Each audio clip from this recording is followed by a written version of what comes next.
a brighter complexion and reduce in oiliness and hyperpigmentation for a glowing and bright skin. Rice flour, 2 tablespoon, ito'y nagbibigay improve lalo sa skin texture ng balat natin, nagbibigay puti. Kasama na rin ang dala ng kape na mayaman ito sa antioxidant na kailangan din ng balat natin. 1 tablespoon po ang aking nilagay. Kadalasan ang kape nasa kusina lang natin pero ang dala nito para sa balat maganda rin talaga. Perfect itong mga kombinasyon na ating mga pinagsama, nagbibigay exfoliate, brighter at magandang radiant complexion. At naglalak ito ng moisture ang coconut oil. 1 teaspoon lamang din po ang aking nilagay. Kadalasan din naman talaga ang mga pampaganda para sa balat natin nagbibigay all natural, nasa kusina lang din natin. Dito nga sa ating ginawa, perfect na rin siyang magbigay brighter, lalo na magre-reduce din ito ng dark spot. Ito nga po, nagdagdag ako ng 1 tablespoon po ng kape para mas makita ko yung texture na mas kakailanganin natin. Madalas ko na rin tong gamit-gamit na hindi pwedeng nawawala, pwedeng itabi kinabukasan ulitin at gawin nagbibigay gluing all natural.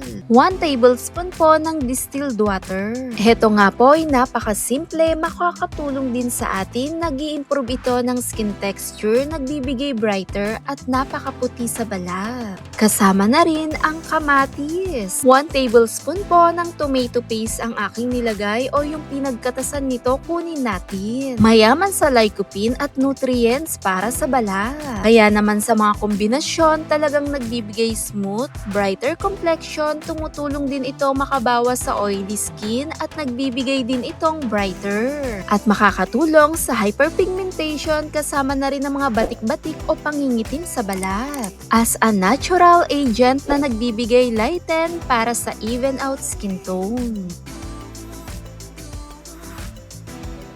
Rejuvenating for pigmentation to give clear skin.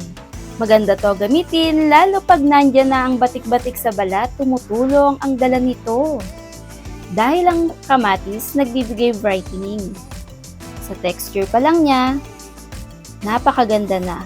Gamitin lamang to everyday. Bago maligo, sabay mo na rin ito. Ibabad lamang ng 5 to 10 minutes. Para ito sa mga batik-batik, pangingitim ng balat ay makakatulong. Sa isang linggong paggamit, pansin mo yung effect at resulta, balik sa pusyaw at kinis ng balat. Thanks for watching, guys!